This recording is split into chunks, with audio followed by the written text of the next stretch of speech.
하나님 고맙습니다. 감사합니다. 이렇게 맑은 날씨도 주셔서 감사하고 저희들의 영혼을 이렇게 또 맑게 해주셔서 감사합니다. 오늘도 말씀을 통해서 서로 은혜 받기를 원하오며 예수님의 이름으로 기도드립니다. 아멘. 자, 요한계시록 1장 7절 오늘 한 절만 할게요.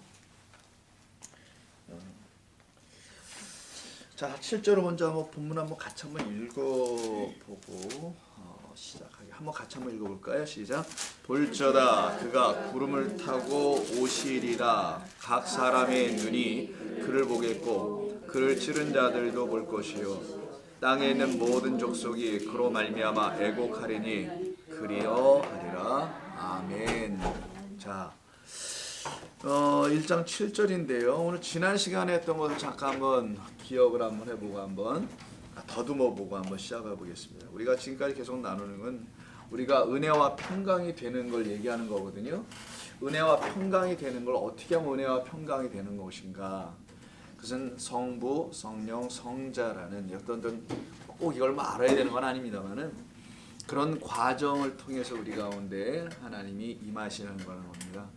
그냥 어느 날 갑자기 우리가 하나님을 알게 되는 것이 아니고요. 어느 날 갑자기 막 은혜를 받고 막 이러는 게 아니라 알고 보니까 하나님 아버지께서 이 모든 걸 주관하시고 그 하나님 아버지께서 말씀을 통하여 성령을 통하여 우리 가운데 그리스도를 보내주시는 겁니다. 근데 그 그리스도가 우리 가운데 오시는 이유는 우리가 육과 혼으로만 살아가고 있는, 즉 육을 갖고 있고 이성이라는 정신을 갖고 살아가고 있는 우리에게 말씀이라는 것이 우리 가운데 들어오게 되면 우리 혼이 말씀을 가진 영혼들이 되는 거예요.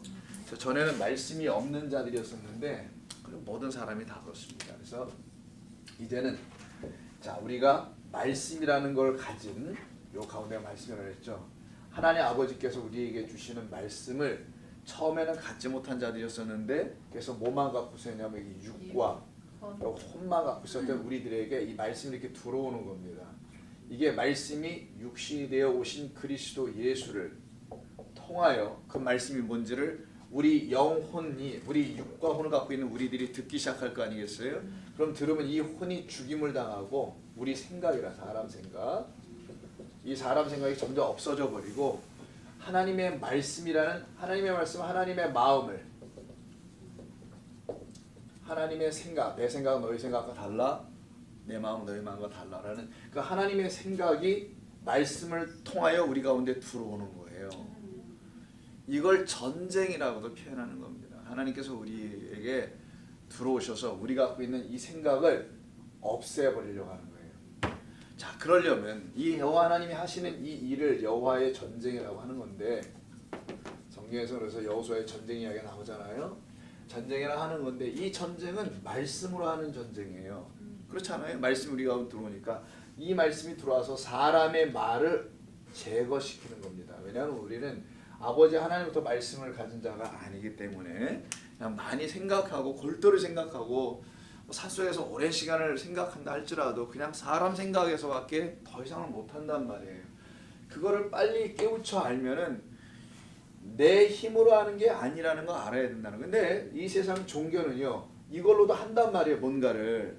그래서 산에 가서 뭐 득도했니 뭐 했니 하잖아요. 그럼 이 사람들에게 뭔가를 깨우쳤대요. 그래서 무아 뭐 이런 말도 쓰지 않습니까? 이런 걸로 뭐 빠져 들어간다는데 그럼 이 사람들은 좋아요. 자기 나름대로 어떤 진리를 가졌다 치십시다. 그럼 이들은 자기 스스로라는 말이 붙어요. 여기서 자기 스스로 뭐를 한 자들이기 때문에 감사할 대상이 없어요. 있다면 자기 자신이야. 자기 자신이 그냥 기특한 거지. 오랜 시간 그냥 힘들고 애써서 하나님을 뭐 어떤 신이야. 거기에는 어떤 신, 어떤 신적 존재 이렇게 무든 뭐든 무하든 자기가 사라져버리는 어떤 거라고 불가에서 가르치잖아요. 거기에 들어갔으면 누구한테 감사할 거냐고요. 감사가 없어요. 이들에게. 근데 우리 예수 믿는 사람들은 다릅니다. 하나님 우리를 이렇게 지어놓으시고서는 내가 너희에게 찾아갈 거야 라고 하시는 거예요. 성경은 처음부터. 오셔서는 당신의 말씀을 우리 가운데 이렇게 주시면은 이 말씀을 통하여 은혜를 받게 돼요. 은혜라는 걸 배우기 시작합니다. 그리고 은혜를 통해서 평강을 누리게 되게 돼 있어요.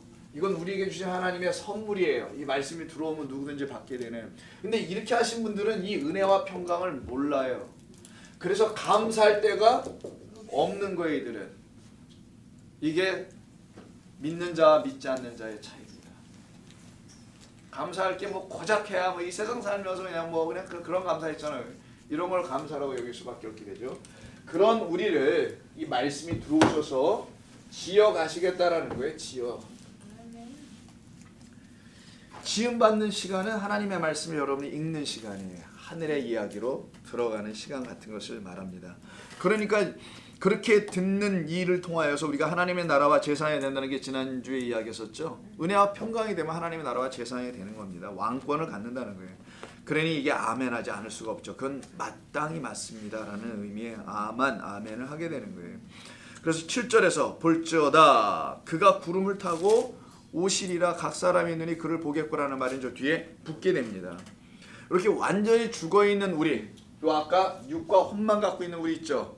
요 완전히 이걸 갖다 성경은 죽었다고 그래요. 이거 살아있지만 이게 목숨 살아있는 걸 살았다고 하지 않나는 건 뭐 수요 없이 여러분이 들으셔서 이제는 거의 쇠뇌를 여기서 당하다시피 하실 텐데, 성경이 말하는 기독교적 인간관입니다. 이게 인간에 대해서 말하는 것은 그냥 눈만 뜨고 걸어다니고 멀쩡히 뭐 화장하고 다니면 사람이라고 하지 않아요.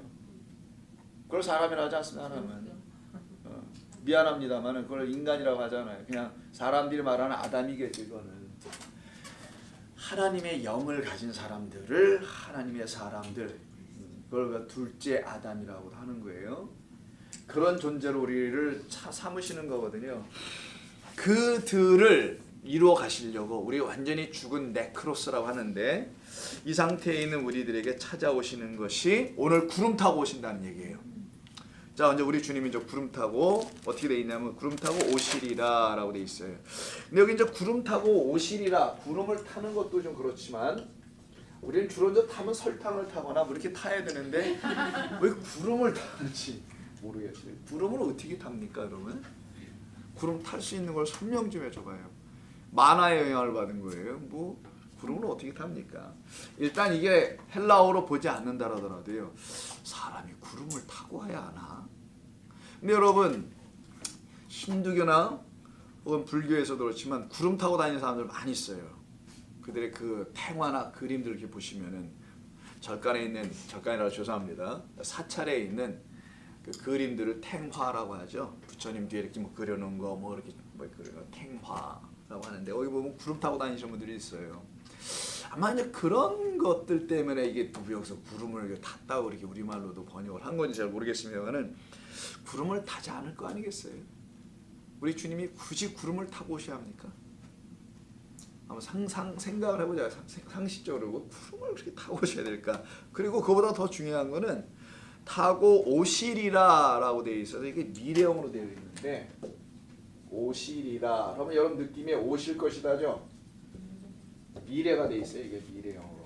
우리말 번역에는 영어로 좀 안 봐서 모르겠습니다만은 이게 오시리라라는 미래형으로 되어 있지만 이거는 현재형으로 되어 있습니다. 본문은 원래가 현재형 뭐예요?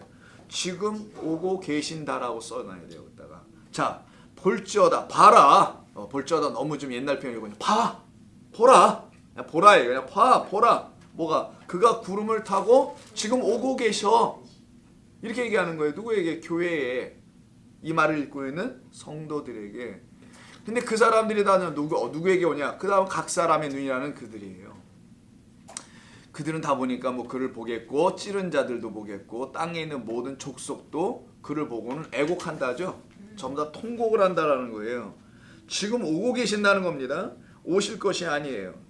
근데 우리 성경은, 한글 성경은 미래형으로 번역을 했어요. 그 이유는 지난번에도 한번 제가 말씀을 드렸습니다만은 그들에게 주님은 아직 오시지 않았기 때문에 이렇게 번역했다고 저는 봅니다. 정말 왔으면 그들에게 이미 지금 오고 계시고, 그래서 지금 오고 계신 상황이 지금 만나고 있는 거잖아요. 현재니까. 데이트라고 하면은 서로 만나는 거잖아요, 여러분. 그렇지 않습니까? 그러니까 만나러 가는 건데 이게 만날 거가 아니고 지금 만나고 나에게 좀 오고 있어. 나 지금 눈으로 보고 있어. 이렇게 오는 거를. 그럼 지금 일어나는 사건이잖아요. 그럼 이미 이렇게 해서 만난 사람들에게는 오실 것이라고 안 써요. 내 안에 이미 와 계셔. 뭐 이렇게 쓰든가. 전에도 계셨고 지금도 계시고 지금도 오고 계시는 이런 거라 그랬잖아요. 그때도 번역이. 거기도 미래로 해가지고 좀 문제가 있었는데 여기도 또 미래로 해놨어요. 보니까요. 그래서 오고 계시니 아니고 그냥 올 것이가 아니고 오고 계시는 겁니다. 그래서 아직도 주님은 오지 않으신 분들에게는 오실 것이라고 생각할 거라는 거죠.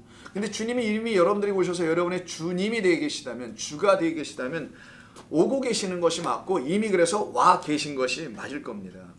그들이 여전히 그래서 먼 미래에 오실 주님을 자꾸만 생각하게 되겠죠. 그래서 먼 미래에 오실 거니까 구름을 타고 오실 거라고 생각을 하는 거예요. 이게. 지금 오시는 분은 구름 타고 오지 않을 겁니다. 분명히. 구름 타고 오면 못 만날 거래요? 저 위에 있을 텐데 어떻게 구름 타고 어떻게. 자, 그래서 먼 미래에 오실 어떤 분을 자꾸만 여전히 기다리고 있는 분들에게는 그분은 아직도 오지 않으셔서 계속 주님을 찾아야 할 겁니다. 계속 주님을 기다려야 될 어떤 일이 벌어지지 않을까 봅니다. 근데 주님은 지금 오고 계십니다. 누구한테 오시냐?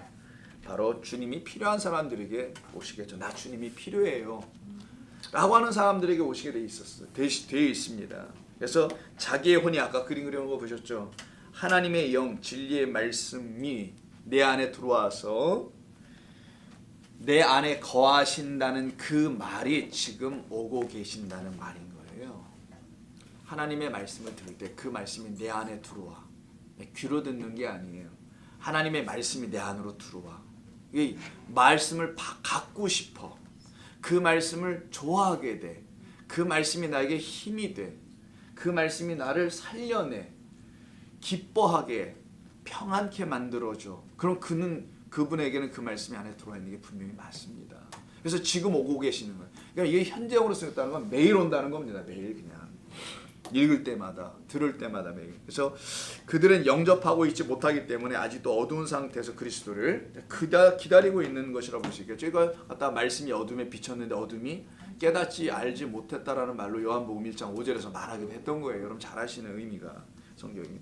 예수 그리스도는 지금 우리에게 말씀 듣고 있는 우리에게 지금 이 순간에 그냥 오시는 거예요. 살아계신 하나님으로. 근데 이제 구름을 탔다고 했는데 이게 메타라는 단어를 쓴 거거든요.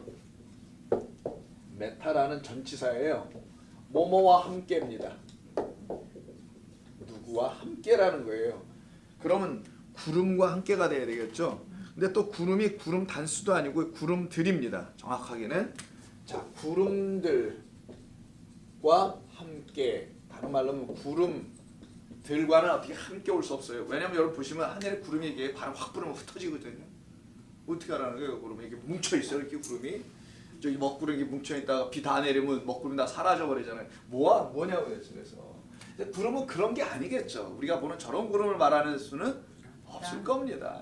이거 유치원생도 그 구름은 아니라고 생각할 거예요. 설마. 근데 어떻게 예수 믿는 사람이 구름이라는 말에 그냥 구름을 타고 정말 오시는 것으로 생각할 수 있냐고. 구름들이에요. 단수도 아니고 복수입니다. 그럼 양발 뭐 몇 개 구름 이렇게 건축 오신다는 거예요. 뭐예요 이게? 자, 구름들과 연합한다는 말이에요. 메타는. 구름들과 함께 하나가 되어 뭐 연합한다는 의미가 되겠죠. 하나가 되어 이렇게 오십니다. 이렇게 하나가 되어 오시는 분을 갖다가 마태복음 1장 23절에서 내가 그 아들을 낳을 테니 그가 그의 이름을 임마누엘이라 하라. 기억나시죠? 그 말씀. 안 보셔도 되게 아는 거니까 임마누엘이에요. 그래서 이렇게 쓰는 게 임인데 이 임이라는 게 메타하고 똑같은 거예요. 헬라어에서는 이게 뭐뭐와 함께예요. 요 임이라는 게 임마누엘에서 임자가 마는 우리와라는 조사가 붙는 소유격이고요. 마누가 그렇고 죄송합니다. 누가 그러는 거예요. 엘은 하나님이니까 하나님과 함께한 우리예요. 우리는 하나님과 함께 한다라는 의미이기도 하고 이건 히브리어 그대로 그냥 어떤 일반 명사화된 것이 이게 특별한 어떤 이름이라고 할 수는 없습니다. 하나님을 우리에게 알려준 표현이지 고유명사라고 할 수는 없는 거예요. 그래서 임이라는 단어가 헬라어는 이게 메타입니다. 그래서 임마누엘 하나님 우리 함께 계시는 것처럼 구름들과 함께가 구름들과 그냥 직역하면 함께 연합하여가 되는 거예요. 그래서 구름들이라는 것이 네펠레라고 하는데요. 뭐 모르셔도 상관없어요. 이게 복수로 쓰였다 그러죠. 상징적인 겁니다. 상징이라서 어떤 의미를 담고 있는 거죠. 어떤 말을 하고 싶은 거죠. 그 구름을 가지고. 근데 왜 상징을 썼느냐면은 여러분 상징을 안 쓰면은 그 시대 사람들만 알아듣는 이야기를 써버리면은요 다음 세대 다른 문화권 1000년이 지나고 2000년이 지나서 살아가고 있는 우리들에게는 이해를 할 수가 없게 돼요. 상징적인 말이 아니면. 제 말씀 이해하십니까? 어떤 걸 기호와 상징으로 이렇게 딱 붙잡아 묶어 두어서 하나님께서 우리에게 자꾸만 뭘 가르쳐 주시는 이야기는 불 뭐 이런 거 있잖아요. 예를 들어서 포도주, 뭐 올리브나무, 감람나무 이렇게 그런 걸 통해서 자꾸만 반복하여 말씀하신 이유는 그게 일종의 기호예요. 기호. 일종의 표라는 겁니다. 표고 동시에 또 상징을 담고 있는 표예요. 왜냐하면 그걸 이렇게 딱 묶어놔주면은 이거는 계속 똑같은 방식으로 풀어보라는 거예요. 그래서 역사나 문화나 종교나 인종이나 관계없이 남녀노소 상관없이 이건 이런 뜻이야. 물은 이런 뜻이고 불은 이렇게 사용된 거야. 성경에서는 이 동일하게 사용되는 뜻 그걸 표와 상징과 어떤 의미로 담아서 우리에게 주는 겁니다. 그럼 성경을 그렇게 풀어보라라는 거예요. 그렇게 풀어서 다시 성경을 읽어보라라는 거죠. 그러면 이 성경이 이해가 되기 시작하게 되죠. 구름도 그 중에 마찬가지. 예를 들어 물은 흐르니까 진리가 되는 거예요. 말씀이라는 거고 말씀은 하나님 우리에게 주셔서 육신에 우리에게 내려오는 것처럼 이게 흘러가는 거잖아요. 물은 깨끗게 하는 상징이 있고 온전케 하는 마시게서 생수가 되게 하는 것도 있고요. 이런 의미가 상징적으로 담아있기 때문에 물로 그냥 다 설명하실 수 있다라는 하나님께서는 불로도 마찬가지고 자 마찬가지로 구름으로도 하나님께서 어떤 상징과 표를 어떤 사인들을 이 안에 담아 놓으신 거예요. 그러니까 구름으로 보지 말라는 거지. 구름 한번 생각해 보죠. 오늘 구름 많잖아요. 오늘 어젯밤에 구름들이 굉장히 많았었습니다. 제가 밤에 집에 갈 때는 구름이 가득 찼는데 달이 떴더라고요. 근데 비는 안 왔는데 새벽에 일어나니까 이제 비가 쏟아지더라고요. 아침에도 비가 좀 왔잖아요. 그리고 그 구름들이 다 땅에 내려왔어요. 뭘로? 물로 내려왔어요. 그럼 물이 이 땅에 또 나왔을 때 구름이 다 떨어졌으니까 뭐가 비치는데 하늘에? 태양이, 별은 밤이고 태양이 지금 떠 있잖아요. 우리 밖에 환하게 지금 햇빛이 비치잖아요. 그럼 어떻게 합니까? 땅에 있는 물이 또 올라가요. 이게 오르락 내리라 반복을 하게 해놓죠. 자, 구름은 바로 그런 의미가 있어요. 이 땅에 있는 물이 하늘로 올라가면 구름이 돼요. 즉 땅에 있는 육이라는 존재가 하늘로 올라가면 뭐가 됩니까?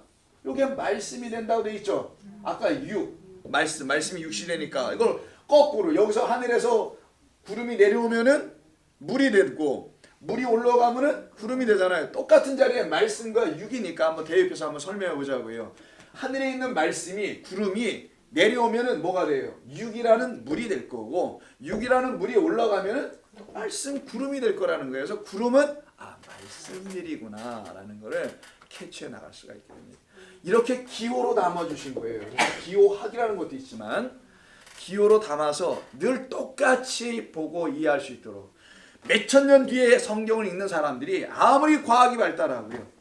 인간이 뭐 개조가 됐니 또 뭐 인조인간이 나오니 뭐 죽지 아니 사니 뭐 별짓을 다 한다 할지라도 성경은 그렇게만 풀 수밖에 없도록 해놓으신 거예요. 하나님께서. 이걸 계속 사람들을 통하여 전해주는 겁니다. 성령으로 이걸 알게 해주신다는 거예요. 여러분들에게 자꾸만. 그래서 여러분들도 성경을 볼 때는 이렇게 기호로 근데 기호 안에 담은 의미는 이제 말씀이라는 의미가 들어오는 거예요. 이해하시죠? 그 말씀이 나의 혼에 들어오는 거죠. 그 혼이 말씀을 가진 영혼이 되는 거죠. 이런 식으로 하나님께서 우리에게 찾아오시겠다는 것을 구름 타고가 아니로 구름이라는 말씀들과 함께 주님이 오신다라는 거예요. 말씀들은 성도네요. 하나님의 말씀을 어떻게 타고 막 글자 타고 오시는 게 아닐 거고 말씀들은 성도예요. 또 하나님의 말씀들이 되어 있는 성도들을 말하는 겁니다. 이들과 함께 오시는 거예요. 그래서 이 구름들을 타고 오신다는 이 말이 처음 나와 있는 것은 다니엘서 7장에 한번 가볼까요? 자, 이제 한번 성경을 몇 군데 좀 찾아보겠습니다. 다니엘서 7장. 자, 1243년인데 제 걸로는 7장 13절이니까 1245면 정도에 있네요. 다니엘서 7장 13절. 내가 또 밤 환상 중에, 이건 세상 왕들에 대한 심판이 기록된 게 7장이라는 배경을 먼저 아셔야 돼요. 세상 왕을 심판한다. 그럼 어떤 그 세상 왕보다 힘센 왕이 있어야 심판할 거 아니에요. 하늘의 왕이 심판할 거라는 건데, 내가 또 밤에 환상 중에 보니 인자 같은 이가 하늘 구름을 탔어요. 이번에는 다니엘서 7장 13절 7장 13절 하늘 구름을 타고, 하늘이라는 구름이야 이것도, 구름을 타고 와서 옛적부터 항상 계신 이에게, 영원하신 하나님께요, 나아가. 이게 뭡니까? 구름을 타고 그에게 나아가, 옛적에 계신 그분에게 나아가 그 앞에로 인도되며. 이게 뭔가요? 다니엘서 7장의 13절에 있는 것은 재림의 예수님이 아니고 승천하시는 예수님을 그리는 겁니다. 왜 올라가냐? 보좌 우편에 앉아서 왕권을 행사하시려고 하는 거예요. 그래야만 이 세상에 내 짐승이 나와요. 좀 이따 7장 앞에 부분에 내 짐승이라는 내 나라를 말하는 겁니다. 땅의 나라. 항상 넷은 땅을 설명하고 이 세상을 설명하는데, 세상 전체를 지배하는 왕들에 대한 심판이에요. 그래서 그에게 권세와 영광과 나라를 주잖아요. 영원하신 이가 아버지 하나님입니다. 모든 백성과 나라들과 다른 언어로 말하는 모든 자들이 그를 섬기게 하였으니 그 권세는 소멸되지 아니하는 영원한 권세요, 그 나라는 멸망하지 아니할 것이라라는 이 왕권과 나라를 가지고 우리에게 다시 오실 자를 다니엘서서 예언하는 거예요. 지금 그 예언의 내용에 구름 타고라는 말이 나온단 말이에요. 여기도 지금 하늘 구름을 타고가 아니고, 여기 그럼 히브리어 뭐로 써 있을 거라고요? 임자. 임자 있잖아요. 임이에요. 이게 바로 타고가 아니고요, 구름과 함께예요. 임마누엘의 그 임자가 있어요. 맨 앞에 글자인. 여기도 똑같이 보시면은, 그래서 그 구름과 함께라는 겁니다. 구름, 근데 구름이 단수가 아니고 여기서도 복수입니다. 자, 구름이라는 이 단어가 나오는데요, 이 구름이 단수로 쓰일 때하고 복수로 쓰일 때가 좀 있어요. 구름 여기서 좀 쓰겠습니다. 구름이 단수로 쓰일 때하고 복수로 쓰일 때가 있어요. 자, 먼저 구약 성경에서 보면요, 구약 성경은 전부 다 단수예요. 구약 성경은 전부 다, 여기다 써야 되구나, 단수로 썼습니다. 딱 예외 복수로 쓴 데가 지금 다니엘서 7장 13절 14절이에요. 여기서만 딱 한 번 복수로 써요. 그리고 여러분 구름 기둥 불기둥 아시죠? 전부 다 단수예요. 구름, 엘리야가 구름 한 조각 이렇게 보는 거 있죠. 왜? 비가 내리려고 아합 왕 시대, 그때도 구름도 단수입니다. 전부 다 단수예요. 왜냐하면 단수라는 어떤 존재를 설명하려고 하는 거예요. 본래 그 말씀은 하나로 존재하는 말씀이겠죠. 그러니까 하나야. 그냥 그건 하나. 진리는 하나. 하나로 존재하신 그 하나님이라는 그 말씀을 구름으로 설명할 때는, 즉 말씀을 구름을 또 말씀화시켜서 표현할 때는 단수로 쓸 수밖에 없겠죠. 이 말씀 저 말씀 있으면 아니 될 테니까. 그래서 구약 성경 전체에서 여러분 이스라엘 백성들을 구름 기둥으로 인도했다. 이 모든 것 하나님의 말씀으로 인도한다는 말씀인데, 그게 전부 다 단수거든요. 모든 게 구름은 단수예요. 근데 유일하게 여기서만, 다니엘서에서만 우리 인자를 설명하는 여기에서 그리스도의 오심을 얘기하는, 근데 오시기 전에 다니엘서는 올라가시네. 먼저 왕권을 가지고 이제 오시는 거예요. 구름을 타고 가시고 구름을 타고 오시는 걸로 되어 있죠. 물론 타는 건 아니지만 우리 이해상 그렇게 하자고요. 구름과 함께라고 하는 게 낫겠다. 욕대만 쓴다는 거예요. 자, 이렇게 쓰여지는 이 구름에 대한 이야기. 그러니까 이것은 왜 복수로 썼냐? 여기서만 다 단수로 썼는데, 그 영원하신 하나로 존재하는 하나님의 말씀을 가진 수많은 자들이 있을 거 아니에요. 하나, 둘, 셋, 넷, 다섯, 여섯, 일곱, 여덟, 이렇게 아홉, 열, 이렇게 수많은 성도들이 있겠죠. 하나님의 백성들. 그들을 말할 때는 구름들이라고 하는 거예요. 그래서 구름을 갖고 있는 자들이라는 거지, 그 말씀을 갖고 있는 자들이라는 거예요. 이해하셨죠? 예수 그리스도를 영접한 그들, 이걸 자녀들이라고 하죠. 다른 말로는 하나님의 말씀이 된 사람들이에요. 이들이 다. 이걸 갖다 성경은 상징으로 설명한 거예요. 구름들. 구름 뭐예요? 땅에서 하늘로 올라간 게 구름이란 말이에요. 땅에 있는 존재가 하늘된 존재들을 구름이라고 하는 거예요. 성경은 이렇게 똑같은 패런을 설명하는 겁니다. 그 구름들과 함께 그 주님 말씀이라는 분은 말씀들을 갖고 있는 자들과 함께 교회로 올 거다. 교회가 되어야 할 성도라는 우리 한 사람 한 사람에게 말씀이 되어 오실 때 성도들과 함께 온다 이런 말씀이에요. 이 교회에 하나님께서 말씀이 된 자들을 보내신다는 의미가 또 이 안에 담겨 있기도 합니다. 그래서 여러분들이 말씀이 되어 있으면은 되어 있는데 제가 보니까 그렇죠. 함부로 얘기할 수 있는 아니 되어 있어요. 있는데 이 오후 시간에 여기까지 와서 할 일 없겠어요. 말씀들이 되어 있으니까 왔겠지. 하나님의 말씀들이 되어 있는 여러분들과 함께 그래서 지금 오고 계시는 분은 여러분들에게 들어와서 여러분들을 말씀으로 삼아 구름으로 삼아 여러분들과 함께 아직 누구 찌른 자들이 있어요. 통곡하지 아니하는 자들이 있어요. 애곡하지 않은 자 이게 7절이잖아 아까. 애곡하는 자 다 애곡시키겠다는 거예요. 그들에게 통곡하게 만들어 놓겠다라는 거예요. 그게 바로 여러분들과 함께 간다는 거예요. 그리스도는 못 가지. 여기 여러분 안에 계신 그 그리스도가 여러분과 함께 간다는 거예요. 이걸 7절에서 지금 설명하고 있는 겁니다. 그럼 전체관적 그림이 대략 보여지시죠? 7절의 의미를 이해할 수 있게 됩니다.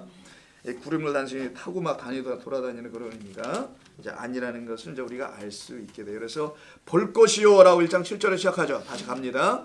1장 7절에서 볼 것이요 본다. 호라오에 근데 이 단어가 또 그냥 때라오 뭐 이렇게 눈으로 보는 게 아니고요. 마음 안에서 깨달아 알아본다는 것을 의미합니다. 그러니까 역사 속에서 우리 주님을 깨달아 알아보지 못했거든요. 그냥 눈으로만 봤지. 그러나 십자가 이후부터는 깨달아 알아보기 시작하는 이상한 일이 벌어졌어요. 아니 눈으로 봤을 때 오히려 못 봐. 못 알아봐요. 참 이상하죠. 근데 눈으로 보지 않게 된 존재가 딱 됐을 때 오히려 또 알아본대. 야, 이건 더 설명이 어려울 수도 있어. 어떤 사람들에게는 차라리 나한테 보여줘. 하나님이 있으면 이렇게 얘기하잖아. 어떤 분들은. 그럼 내가 믿어볼게. 그런 분들은 영원히 못 본다니까요. 근데 보지도 않고서도 믿는 자는 복되도다라는 말이 있어요. 그게 그들만 특별히 더 복된다는 이런 말이 아니라 참 믿음이 뭔지를 안 자들은 복되도다라는 거예요. 예수 그리스도를 눈으로 보면서는 못 믿게 돼 있어요. 예를 들어서 오늘 예배 시간에 요한복음 11장 41절 기억나세요? 나사렛 죽음에서 그 무덤에서 살려내기 위해서 주님께서 축사 감사기도 하셨다 이런 말이 나오잖아요. 요한복음 11장 41절이. 근데 요 다음에 나사로가 살아나오죠. 그때 47절쯤에 가나? 하반에 가면은 이때부터 본격적으로 제사장들과 바리새인들과 서기관들과 율법사들이 그렇지 예수를 죽이려고 모의하더라 라는 말이 나와요. 그 전까지는 아유 저놈 저 없어졌으면 눈에 가시 같은데 이 정도였었어요. 근데 딱 살려내니까 이건 이상한 거야. 이건 말이 안 되는 거야. 이거 그냥 놔뒀다가 큰일 나겠어. 사람까지 죽은 거를 살려두네. 아주 위험한 인물이지 않을 수가 없는 것이죠. 그래서 그때부터 죽이기로 작정을 해요.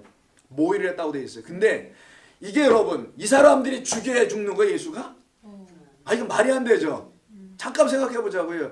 하나님이 그냥 얘들한테 져가지고 당신의 아들이 십자가에서 매달리는 겁니까? 아니죠. 이거 다 누가 하시는 거예요 이거? 그러면 이런 질문을 할 수 있어요. 왜 이때부터 이들은 죽이게 하도록 하셨을까 예수를? 이걸 질문해 봐야 되는 거예요. 이게 하나님이 하시는 일이라면 이들이 하는 것 같아 보이지만 아니라는 거잖아요. 지금 여러분들도 이해가. 그러면 하나님은 왜 이렇게 하시는 건가? 왜 그랬을까? 답은 나와요. 아까 보는 거라는 얘기를 하다 여기로 오는 겁니다. 보고 믿는다는 게 뭐냐? 눈에 보이는 예수, 기적을 행하는 그 예수를 추앙하고 보고 믿으면 너희는 영원히 못 봐. 그는 반드시 십자가에서 죽고 생명의 하나님만 그를 통하여 보여줄 거야. 그래 그렇게 하시려고 인간들은 나름 지혜롭게 뭐 계획을 짜고 십자가에다 박으려고 빌라도까지도 그냥 완전히 꼼짝 못하게 해서 바라바를 내놓게 하고 너도 말 안 들으면 너 시저한테 고발해버리니까 이렇게까지 협박을 하면서 예수님이 십자가에 죽이는 것 같아 보이지만 이건 인간이 하는 것처럼 역사 속에서 나타난 눈에 보이는 예수 죽는 얘기고 진짜는 그 예수 떠나감으로 인하여 그리스도라는 생명의 주를 우리에게 주시려고 하나님이 하시는 일을 너희는 보아라 라는 거예요. 성경을 읽고 깨닫는다는 건 그런 의미가 아닐까요, 여러분? 그래서 우리가 이렇게 질문을 이렇게 던져볼 수가 있죠. 그러니까 아주 신앙의 기본 뭐냐면 하나님이 모든 걸 다 이루어 나가신다. 이 기본에서 자꾸만 질문을 갖게 되면은 오히려 어려워 볼 수 있는 내용들을 쉽게 볼 수 있을 수 있고요. 어떤 의미를 더 찾아낼 수도 있으리라 봅니다. 그래서 역사 속에서 우리 예수님이 행하셨던 그런 보여지는 표적을 보고 아우 정말 우리 주님은 살아계신 하나님의 아들로 오셨어 이러는 분들은요 제가 볼 때 아직도 모르는 거예요. 하나님이 그분 물로 포도주를 만드셨대. 죽은 나사로 살리신 분이야. 난 그래서 그분이 저 하나님의 아들이신 걸 내가 믿게 되었어. 글쎄요. 모르겠습니다. 그런 걸로 믿는 게 아닙니다라는 겁니다. 그런 눈에 보이는 표적으로 보는 게 아니고요. 그 안에 담아놓은 뜻으로 보는 거예요. 물, 포도주가 뭐길래 그런 일을 왜 하신 걸까? 그리고 그 수많은 기적 중에 왜 7가지만 정리해서 얘기해 놓으셨을까? 이건 각각 무슨 의미를 말씀하시려고 하는 걸까? 이런 걸 깨우쳤던 그 성령에 감동받은 요한, 그 성령에 감동받은 베드로, 사도 바울, 이 사람들에게 그 성령은 똑같은 우리가 만나야 될 성령 아닙니까?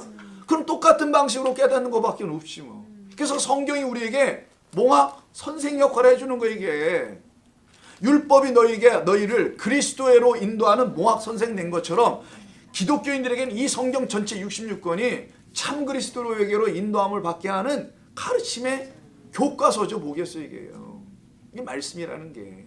그래서 우리가 그렇게 알아가면 되는 겁니다. 그래서 우리로 하여금 아버지 하나님의 참된 뜻이 무엇인지를 이런 구름들을 통해서 알고 깨달아 가게 하시는 겁니다. 이 사건이 여러분 가운데서 일어나야 되는 거예요. 실제적으로. 그럼 여러분이 이런 말씀을 들으면서 맞아. 우리 주님은 나에게 말씀이 되려고 오셨구나. 내가 전혀 알지 못하는 영원하신 하나님이라는 그 말씀을 알려주시려고 오셨구나. 내가 알아야 될 분은 바로 그분이구나. 그럼 말씀을 읽는 것밖에 방법이 없는데 처음엔 어려워요. 말씀이. 여러분 제가 한번 이런 예를 드려볼게요. 풀경을 한번 우리가 갖다 놓고 교재를 씁시다. 화엄경을. 이걸 알아야지 뭘 읽을 거 아니에요. 또 거기다가 한문으로 되어 있네. 얼마나 어렵겠어요. 아니 뭘 이해하고 깨우치려면은 뭘 알아야 한단 말이에요. 마찬가지로 처음엔 잘 모르고 어려운 겁니다. 그러나 하나님의 말씀을 계속 듣고 또 듣다 보면은 이골이 나는 게 아니라 그렇지 성령으로 충만해져서 다 깨닫게 돼요. 때가 되면. 그러니까 여러분 조급해하지 마시고 그렇다고 해서도 포기하고 막 졸고 그러지 마시고 인내하시고 한번 가보자고요. 그래서 구름이 복수로 사용되면 누구를 말하는 거다? 그치, 그리스도와 연합된 하나님의 말씀들을 말하는 거다. 그 하나님의 말씀을 누구로 하냐? 천군 천사라고 하는 거예요. 자, 여기까지 또 가보는 겁니다. 자, 이 하나님의 말씀들이 되어 있는 성도를 누구라고 부르냐? 하나님의 군대다라고 하는 거예요. 그래서 하나님의 군대라는 말은 성경에 몇 군대라 봐야 이런 말로다. 하나님의 군대, 여호와의 군대 이런 말도 되고요. 여기 천군, 천사. 자, 요 두 가지는 구약 성경에 주로 많이 나옵니다. 이 천군 천사는 신약에 나오게 하고 엘리사 때 나오는 엘리사 사환이 못 봤잖아요. 처음에는 불병거가 에워싸고 있는 그 천군 천사에 대한 이야기가 나오는데 요 두 가지는 출애굽기와 그 다음에 여호와의 군대로 다시 일어나는 건 에스겔에서 나오죠. 똑같은 개념은 뭐예요? 죽고 다 살아나는 겁니다. 여기 마른 뼈들 죽음 사망이 있고 여기 애굽에서 죽어 있는 자들을 살려내는 출애굽이 있잖아요. 그래서 전부 다 출애굽기 7장을 우리가 보지 않겠습니다만은 보면은 내가 이 오합지졸들을 여호와의 군대로 삼으려고 내가 그들을 끄집어내려고 하는 거야 모세야 이렇게 말씀하신단 말이에요. 여호와 군대라고 표현하죠. 그래서 이들이 진군에 광야에서 나갈 때 법궤를 메고 갈 때도 세 지파 동서남북으로 12지파를 배열해 놓고 그 진군 형태, 군대 형태로 딱 짜서 나갔단 말이에요. 하나님의 여호와의 군대라는 것을 설명해서 하나님의 말씀들이 되어 있는 그 백성들을 하나님의 군대다. 왜냐하면 가운데 언약궤, 법궤가 딱 있죠. 법궤를 제사장들이 딱 메고 12명의 레위인 12지파 대표를 지파를 다 세웠어요. 그냥 엄청나게 이렇게. 이게 사람 수가 굉장하잖아요. 근데 광야로 데려나온 거 다 뜻이 있었나 봐. 광야는 벌판이니까 그냥 여기가 쫙 깔아놔도 될 수 있는 것도 상황일 수 있어요. 그래서 요 법궤를 언약궤를 중심으로 해서 이게 말씀이라는 겁니다. 말씀들로 전부 다 그냥 영향을 주는 거야. 그래서 이 전체가 다 여호와의 말씀들이 되어 있는 하나님의 군대다. 이걸 천군 천사. 그러니까 구름들을 타고 오신다라는 말 속에는요. 그 구름들이 말씀들과 오시는 거라 우리 주님은 이 군대들과 함께 오는 이야기가 요한계시록에 뒤에 나와요. 또 그때 가서 또 하기로 하지만 조금 맛배기로 한두 군데 볼까요? 어디 나오더라? 내가 찾아놨는데. 자, 마태복음 16장. 마태복음 16장에서 우리 주님이 하신 말씀 중에 있을 것 같은데 27절.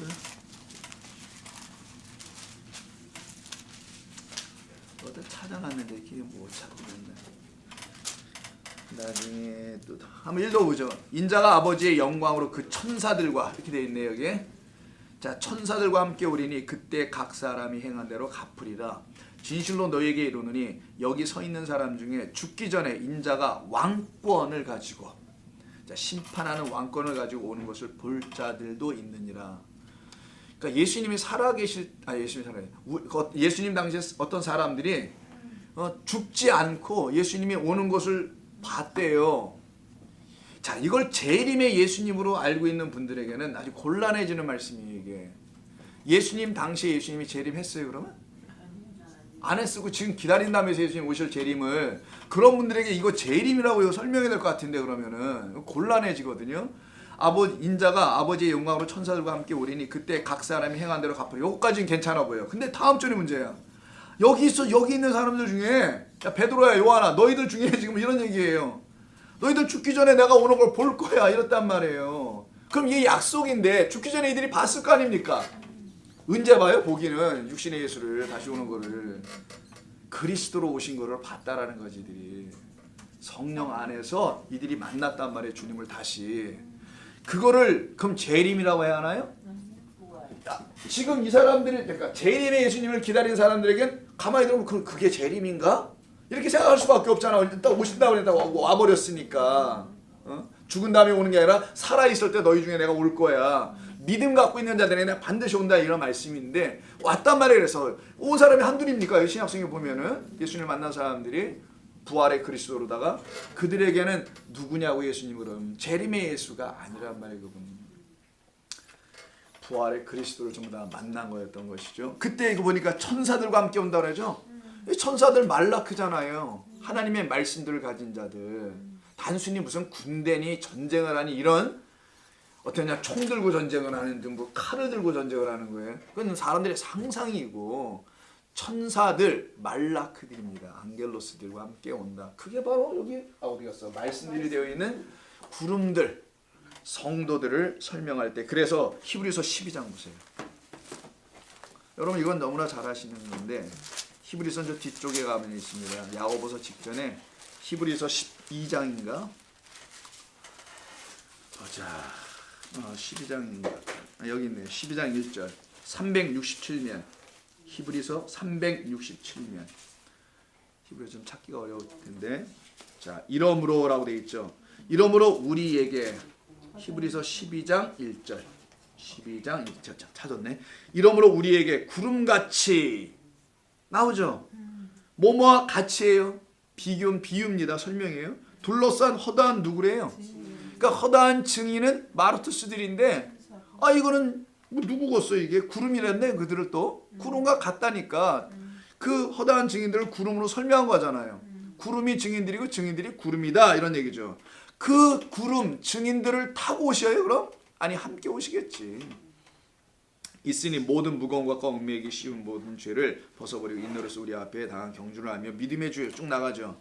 그러니까 히브리서 기자도 똑같이 봤던 거예요. 구름은 그냥 하늘에 떠 있는 구름이 아니고 구약 성경에서부터 끊임없이 말한 구름은 성도, 말씀, 원래는 하나로 쓸 때는 하나님의 그 말씀이고 그 말씀을 받은 자들도 말씀이니까 말씀들이 되어 있는 존재는 땅에 있는 자들이 아니기 때문에 구름으로 설명하고. 왜? 그들은 하늘에 있는 자들이에요. 그걸 알으라고. 너희들은 땅에 있지만 비록 지금은 목숨이 붙어있는 한 땅에 있지만 이 목숨이 딱 끊어지면 너희는 그냥 그때 진짜 하늘이야. 이걸 알려주려고 구름으로 설명한 겁니다. 그러니까 여러분이 제 아무리 애를 써서 구름 되지 못할 거 아니에요. 그냥 죽으면 돼. 애를 써서 될 일이 아니에요. 그냥 죽으면 끝나. 이게 죽으면 이 사람 생각이 일단 먼저 죽고 그 다음에 육도 다 끝나고 흙으로 가면은 진짜 하늘 되는 거예요. 야, 이게 정말 궁금하지 않으세요? 저는 궁금하던데. 이게 어떻게 될까 그러면? 뭐 우리가 아무도 해보지 않았으니까 그 다음 거는 몰라서 지금 누가 말해도 이게 정답이 없으니까 아무렇게나 서로를 말할 수 있을지 모르는데 그래서 천국을 갔다니 안 갔다니 뭐 서로들 막 그러나 본데 참 신비할 것 같아요. 이 육이 끝난다는 새로운 삶이 열린다는 게 너무 신비할 것 같아요. 나는 구름처럼 떠다니려나? 뭐 아빠를 만날 수 있을까? 못 만날 겁니다. 그런 아빠는 못 만날 거예요. 다른 분으로 만나시겠죠. 그런 분으로 만나면 거기서 똑같이 지옥을 살아야 되는데 다른 영적 존재가 되어서 만나야 되는 게 성도들이겠지. 그런 똑같은 육신의 아버지를 만나거나 그러진 않을 거라고 안 가봐서 몰라요. 저도. 제 생각엔 왜냐하면 예수님의 비유 가르친 몇 가지 중에도 보면은 거기는 시집가고 장가가는 것이 아니다. 그런 표현들이 있잖아요. 더 이상 육적으로 사는 게 아니다라는 거거든요. 그러면 어려워집니다. 인간관계 거기 가서도 골치 아픈 사람들 서로 많이 만나게 되는 또 옛날 거 다시 긁어내야 하는 그리고 아빠 내가 그때 용서 다 못하고 왔는데 이제 여기 와서 용서한다는 등 뭐 그때 왜 나한테 그런 말을 했냐는 등 그거 따질 거 아니에요. 또 그러면 평생 못 만나죠. 우리 주님 영원하신 아버지를 만나시면 좋을 텐데 그 아버지가 아버지시면 알면은 육신의 아버지는 나를 그냥 육으로 낳아준 아버지라는 사실을 알게 됩니다. I'm sorry. 자, 그래서요 이 자연계 구름이라는 것을 통하여 우리에게 깨우쳐주는 부분이 이 말씀 속에 있는 것을 우리가 이제 알게 됩니다. 그래서 지금 나에게 오셔야 하는 것입니다. 주님은 디모데후서 6장을 한번 잠깐 볼까요? 그래서 이 말씀들이 된 성도들이요. 예수 그리스도가 그들과 함께 그 찌른 자들에게 가시니까 그 말씀들이 된 그 성도들이 결국은 복음이 되어 그리스도를 전파하는 자가 되는 거예요. 디모데후서 한번 가볼까요? 없어요. 디모데 전서인가 그럼? 전서 6장 14절. 예, 전서네요. 죄송합니다. 제가 또 이게 졸면서 디모데후서로 또 분명히 썼네요. 자, 우리 주 예수 그리스도께서 나타나실 때, 요 나타난다라는 겁니다. 이걸 강림, 오신다 이런 표현이죠. 나타나실 때에까지 흠도 없고 책망받을 것도 없이 이 명령을 말씀을 가지고 있어라. 기약이 이르면 하나님이 그의 나타나심을 보이시리니 우리에게 보여줄 것이니 하나님은 복되시고 유일하신 주권자시며 만왕의 왕이시며 만주의 주시다. 이건 다 이거 군사적인 표현입니다. 왕권, 전쟁. 그래서 우리 가운데 이미 오신 그분이 그 말씀들과 함께 이제는 말씀들이 되어 있지 못한 어떤 사람들에게 찾아가시는 이야기가 오늘 1장 7절의 이야기예요. 그래서 네크로스 상태에 여전히 죽은 자 가운데서 부활하지 못한 상태에서 찌른 자들 있죠. 그냥 그 상태에 있는 자들, 그 찌른 자도 그렇고 찌른 자를 본 자도 그렇고 뭐 구경한 자도 그렇고 전부 다 이 땅에 있는 모든 자를 말하는 거예요. 사실은요. 그들 가운데 왕권, 만왕의 왕 만유의 주로 다시 오신다는 그런 의미가 이 7절에 담겨 있습니다. 그래서 그때 그가 오시면은 어떤 일이 벌어지냐? 여러분들이 천군 천사들이 된다는 거예요. 그리고 여러분들이 여호와의 군대가 된다는 겁니다. 이게 참 말을 좀 감당하기가 힘들 수도 있습니다만은 왜 해본 일이 없으니까 이런 걸. 그래서 어려울 수 있어요. 더 쉬운 말로 해볼게요. 다음 주에 나옵니다만은 1장 10절 한번 미리 가서 보세요. 뭐가 되는 걸 말하냐면 여러분 천군 천사가 나팔을 불며 온다라는 말 아시죠? 데살로니가 전서에 우리 안 찾아봤는데 오늘 시간상 항상 그 부활할 때 쓰는 거고 쓰는 표현 천사당이 나팔을 불며 이런 말이 나와요. 그 나팔이란 말이 1장 오늘 10절에 나와요. 사실은. 주의 날에 내가 성령에 감동되어 내 뒤에서 나는 나팔 소리 같은 큰 음성을 듣게 됩니다. 다음 주 정도에 할 것 같은데요. 다음 주에 제가 가서 못하는 여러분 다음 주엔 free. 다음 주에 성경 뭐 없어요. 나도 좋아요. 그래서 여러분만이 아니에요. 그래서 이 나팔을 천군 천사와 함께 나팔을 분다는 것은 우리가 하나님의 그 나팔이 된다는 거죠. 말씀을 불어내는 자들 이걸 나팔. 그래서 요 나팔 재앙이 있잖아요. 나팔 재앙 7개 재앙이 있단 말이에요. 요한계시록에는. 그건 재앙이 아니라 참되신 말씀을 선포하는 자들이 된다는 게 여러분들 바로 우리를 말하려고 하는 겁니다. 그때 나팔이 딱 불면은 어떤 일이 벌어지는지 한번 볼까요? 고린도전서 한번 가보겠습니다. 우리 부활장에 있는 고린도전서에 보면은요, 나팔이 딱 불려질 때 여러분들이 하나님의 나팔들이 되어서 쫙 불어 제끼면은, 고린도전서 15장 52절 좀 뒤쪽으로 가서 나팔 소리가 나매. 자, 51 보라 내가 너희에게 비밀을 말하노니 우리가 다 잠잘 것이 아니요 마지막 날에, 고린도전서 15장 51절, 마지막 날에 마지막 나팔에 순식간에 호련이 다 변화되리니 나팔 소리가 남의 죽은 자들이 썩지 아니할 것으로 다시 살아나고 우리도 변화되리라. 14장 8절. 요 나팔이 뭔지를 더 구체적으로 말합니다. 이게 하늘에서 정말 뭐 천군 천사가 빵빠바바방 뭐 이러는 게 아니고요. 14장 7절 이하서부터 좀 볼까요? 혹 필이나 검은과 같이 생명 없는 소리를 내는 나팔 되지 말라는 걸 미리 전제하는 거예요. 분명히 그 소리는 생명 있는 소리를 내야 되는데, 낼 때에 생명 없는 소리를 낼 때에 그 음의 분별을 나타내지 아니하면 피리 부는 것인지 검은 고를 타는 것인지 어찌 알게 되리요. 만일 나팔이 분명하지 못한 소리를 내면 누가 전투를 준비하래요. 그래서 나팔, 천군 천사, 하나님의 군대 이렇게 연결되는 거예요. 전부 다 성경에서는요. 그래, 이 나팔이 뭐냐고. 여리고성을 무너뜨렸던 그 나팔이잖아요. 또 그러니까 이게 하나님의 말씀으로 무너져야 될 우리라는 여리고 강한 성들을 말하는 겁니다. 그 성이 무너짐으로 그 안으로 들어가면 들어갈수록 이제 뭘 만나요? 7 족속을 만나요. 그들 하나하나 진멸해 나가는 거예요. 먼저 나라는 존재를 무너뜨리는 이야기가 나오는 거예요. 그래서 나팔이 분명하지 않으면, 진리의 말씀으로 정확하게 명확하게 내 귀에 마음에 들려오지 않으면은, 이런 말이죠. 생명의 말씀으로 내가 받아내지 않으면, 자꾸만 하나님 그렇게 주시려고 하는데 내가 그냥 생명의 말씀으로 이거 가지려고 하지 않아. 그러면은 내가 어떻게 전투를 준비하겠느냐. 이게 나팔 소리가 빵 하면은 전진, 빵빵 하면 후퇴 뭐 이렇게 알아들어야 되는데, 이와 같이 너희도 혀로써, 이제 혀예요. 나팔이 갑자기 혀로 바뀌어서 이게 나팔이 아니었구나. 이게 입이었구나. 입을 가만히 보세요. 입을 벌려보세요. 이렇게 제 입을 보세요. 여러분, 나팔처럼 생겼잖아요. 나팔의 옆에가 이렇게 벌어지지 않습니까? 보면은 나팔꽃 생각해 보시고, 이와 같이 너희도 혀로써 알아듣기 쉬운 말을 하지 아니하면 그 말하는 것을 어찌 그 찌른 자들이 알겠는가. 그러므로 내가 그 소리의 뜻을 알지 못하면 내가 말하는 자에게 외국인이 되고 말하는 자는 내게 서로 외국인이 되어서 둘 외국인이 만나서 할 수 있는 게 없어요. 그닥 할 수 있는 게. 데살로니가 전서 4장 한번 보겠습니다. 좀 더 계시록 방향으로 가시다 보면은 데살로니가 전서라는 게 나와요.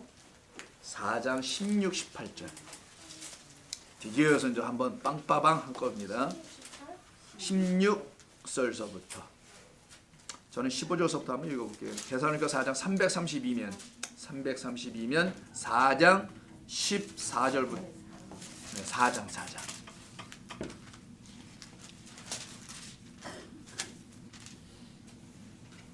우리가 주의 말씀으로 너희에게 이것을 말하노니 주께서 강림하실 때까지 우리 살아남아 있는 자도 자는 자보다 결코 앞서지 못하리라. 주께서 호령과 천사장의 소리와, 천사장이 나오네요. 천사장의 소리와 하나님의 나팔 소리로 친히 하늘로부터 강림하시리니 그리스도 안에서 죽은 자들이 먼저 일어나고 그 후에 우리 살아남은 자들도 그들과 함께. 여기서 이제 구름 속이 나오죠. 데살로니가 전서 4장 16, 17. 4장 3장 보시지 말고 4장 16, 17. 자, 그리스도 안에서 죽은 자들이 먼저 일어나고 17절. 그 후에 우리 살아남은 자들도 그들과 함께 구름 속으로 끌어 올려 공중에서 주를 영접하게 하시리니 그리하여 우리가 항상 주와 함께 있으리라. 자, 이건 마지막 날에 우리에게 보여주는 영원한 그 나라로 들어가는 모습이죠. 여러분의 마지막 날이 언제인 거예요? 그렇지, 이 땅에서는 죽는 날. 그리고 영적으로는 이미 여러분이 그리스도의 말씀으로 죽었으면 그게 마지막 날로 이 땅에 오신 그리스도를 만난 날 되는 거고요. 그리고 육적으로도 우리는 마지막 날이 있어요. 저마다 다. 그 날 우리에게 허락하실 것 아닐까 이런 거. 우리를 마치 구름이라는 상징을 썼잖아요. 하나님의 말씀들로 위로 우리를 끌어올리시는 승천이라고 말합니다. 이것다가 우리를 하늘로 승천하게 하시는. 그래서 구름 속이 아니라 구름들이에요. 말씀들, 하나님의 백성들이 이미 하늘에 있는데 그들 속으로, 허다한 증인 속으로 우리를 끌고 가시는 이야기. 이건 뭐 안 믿는 사람들은 어쩔 수 없고 믿는 우리에게는 감사하고 자유고 그런 것입니다. 그래서 영접하게 하시리니 그리하여 우리가 항상 주와 함께 그 나라에서 영원토록 있게 될 것이라는 말씀을 하는 겁니다. 이게 우리로 하는 거죠. 그래서 1장 오늘 7절에서 땅에 있는 자들 뭐라 그럽니까? 족속이 다 그로 말미암아 애곡한다고 그랬죠. 이 족속이라는 말이 이 땅의 모든 민족들을 말하는 게 아니에요. 그건 에트노스라는 단어가 있어요. 에트닉이라는 말, 우리 인종, 민족이라는 말. 근데 여기서는 지파예요, 지파. 플레라는 단어를 쓰는데 이건 지파입니다. 그 지파들이 형성되어 있는 것은 예루살렘 유대 땅, 그 땅에 있는 성전, 그들이 지금 여전히 성전 안에서 거기서 나오지 못하고요. 있는 자들을 말하는 거예요. 그들이 결국은 애곡, 통곡, 애통하게 될 것이다. 마태복음 11장. 거의 다 끝나갑니다. 2, 3분인데요. 마태복음 11장 잠깐 보시면요. 11장 17절로 제가 표현했는데, 자, 애통이 반드시 일어나야 하는데 일어나지 아니하시는 분들이 좀 있어요. 이런 분들입니다. 이 세대를 무엇으로 비유할까? 16절. 기와건대 아이들이 장터에 앉아 제 동물을 불러놓고 이르되 우리가 너희를 향하여 피리를, 나팔입니다. 일종의 피리를 불어도 너희가 춤추지 않고 우리가 슬피 울어도 너희가 가슴을 치지 아니하였담과 하도다. 그 부분 있죠. 요게 지금 바로 애곡하지 아니하는 그 땅이에요. 애통하는 자는 복이 있다고 했잖아요. 그 애통이 뭐로 위한 애통이냐? 내가 하나님의 말씀이 되어 있지 못한 자로서의 애통이 있어야 되는데 그 애통을 하지 못하는 자, 이 사망 가운데 있는 자들을 말하는 겁니다. 그래서 누가복음 23장, 오늘 마지막 절입니다. 이거 보시고 좀 마칠게요.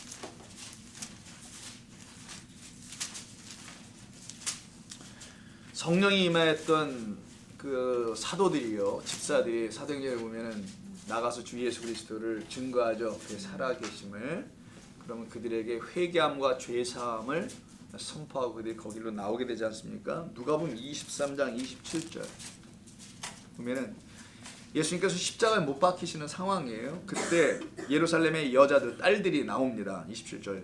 예루살렘의 딸들아, 나를 위하여 울지 말고 너희와 너희 자녀를 위하여 울라 애통하라. 보라, 날이 이르면 사람이 말하기를 잉태하지 못하는 이와 해산하지 못한 배와 먹이지 못한 젖이 복이 있다 하리라. 그때 사람들이 산들을 대하여 우리 위에 무너지리라. 작은 산들을 대하여 우리를 덮으라 하리라. 자, 요까지만 봐도 이게 뭐냐면 예루살렘 성전의 멸망을 놓고 얘기하는 겁니다. 예수님의 죽으심 반드시 예루살렘 성전의 멸망과 관계가 있는 거예요. 바로 예루살렘 성전의 멸망을 30절에서 산이라고 표현하는 거고요. 그 산들이 무너지는 것으로 지금 말씀하고 계신 거예요. 바로 그 무너지고 있는 그곳에 여전히 있는 너희 예루살렘의 딸들아, 지금 내가 죽는 걸로 놓고 안타까워하지 좀 마치해봐요. 응? 내가 십자가에 죽는 걸 모르냐 막 안타까워하고 그러지만 이건 너에게 없으면 안 되는 일이야. 감사해. 차라리 깨달아 알고 주님 고맙습니다. 감사합니다. 해. 그것이 애통하는 자, 해산하지 못한 자, 나중에 다 이들을 내가 복되게 만들어 놓게 하는 그 애통 좀 한번 해봐. 애를 내지 못해. 애를 못 나. 여러분, 왜 여러분 레이기에서 경수라고 알죠? 우리가 이게 뭐라 그러지? 우리 말로는 여성의 그 월경, 그렇지? 이 월경한 자는 부정한 자라고 하거든요. 피를 흘리는 거, 왜 피를 흘리는 게 부정? 하나님 그렇게 지어놓으셨는데 이게 더 부정하냐고요. 뭔가를 설명하는 거겠죠. 피를 흘린다는 건 임신하지 못했음을 말하는 거예요. 안 했음, 아이 같지 않았음을, 그리스도를 잉태하지 못했음을.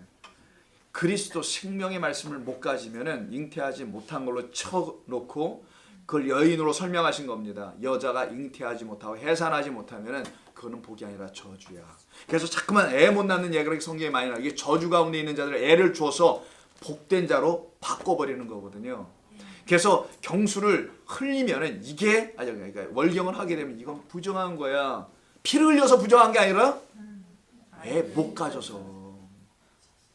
이해하셨죠? 그걸 부정하다고 하는 거예요. 그래서 여기서도 그 얘기가 나오는 겁니다. 너희가 애통해야 돼 지금. 그걸로. 그래서 성령께서 강림하시면 하나님의 말씀이 아까 말씀이 육신이 되어 말씀이 우리 가운데 들어 임하시면 그걸 성령이 임하신다고 하는 거예요. 일곱 영이.